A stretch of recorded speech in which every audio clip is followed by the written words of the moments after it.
So hi, it's Jo. So thanks once again for all your lovely comments.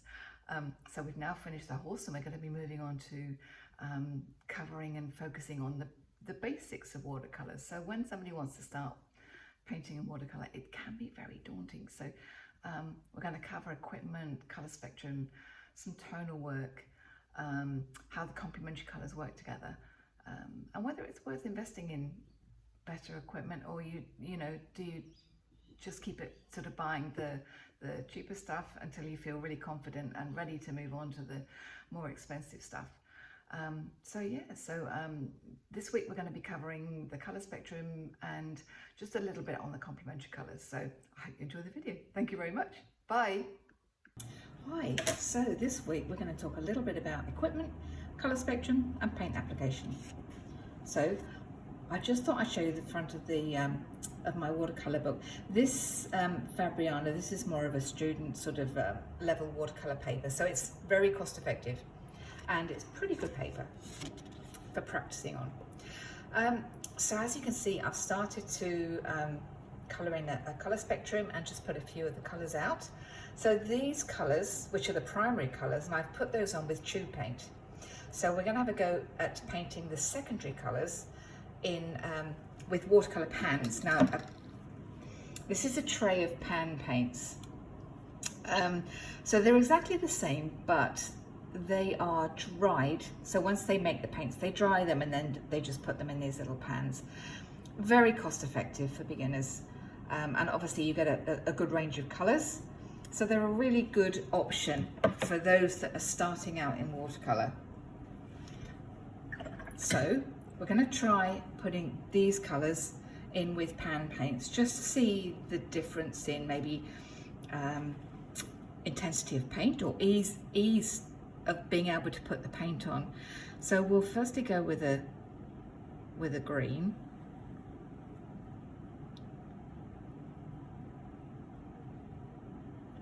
And obviously we put green in between blue and yellow. So I should have shown you what I was doing. So I've loaded my brush with water. Oh, let's go with the green there.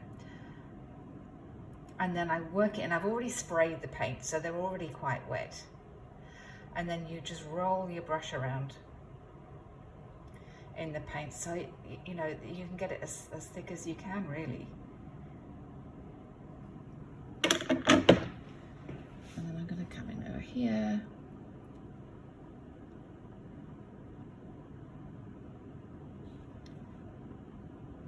And just colour that section in.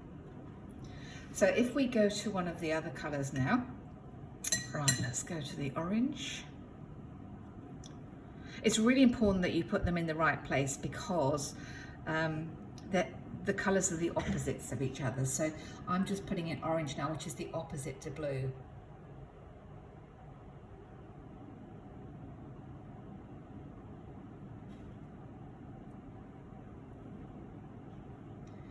Okay, and then lastly we've got violet. So again, I'll just show you. So I have my pan. I've washed my brush out between each colour because otherwise they do get a bit messy. And this is violet, so I'm just rolling my brush around. So my brush is already quite wet and I roll it around in the paint. And then we paint it on, but you can see that the colour's not particularly intense, and then it'll lighten off further from that.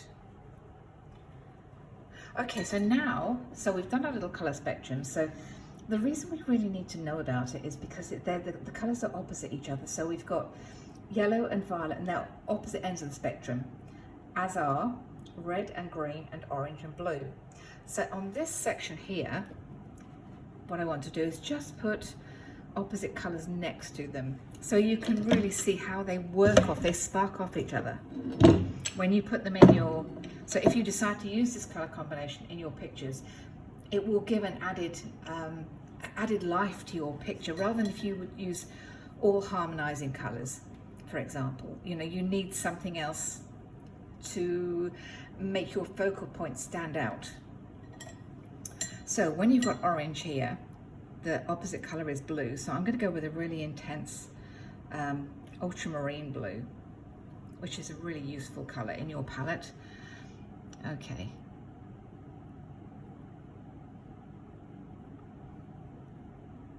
So they just set each other off. So I should have shown you. So, okay, so these ones are tube paints. So I've squeezed them out of a tube.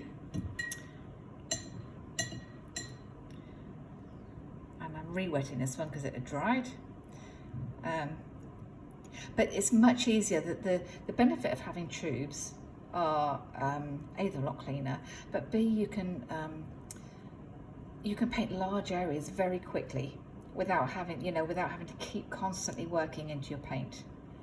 So I'm rolling my brush around in the paint. And actually I'd already done yellow, so I don't need yellow. We'll do red instead. We'll go into red. And we'll put red. And a beautiful red next to the green.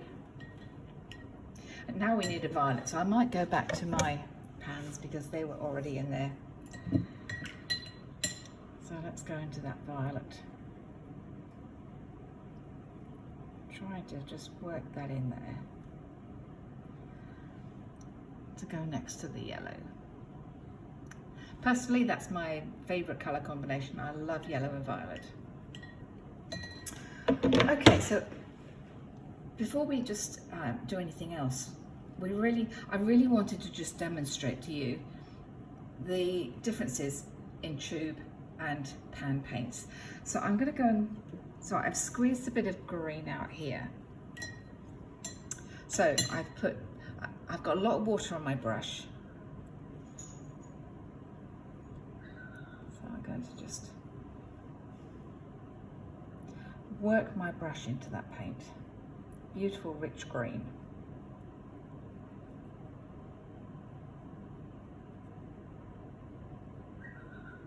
Okay. So can you see how rich that colour is? And it didn't take me very long to get the colour that rich.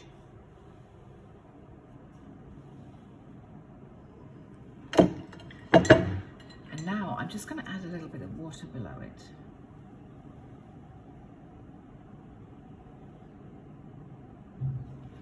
And you'll begin to see just how the colour can permeate down. So now we're going to go into one of the pans, and we'll do a green again. Same brush, exactly the same.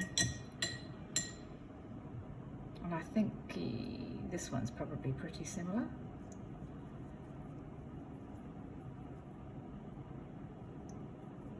So I'm working my brush in.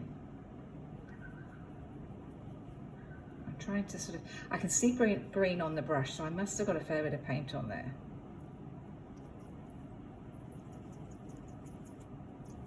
Right, let's see what it does.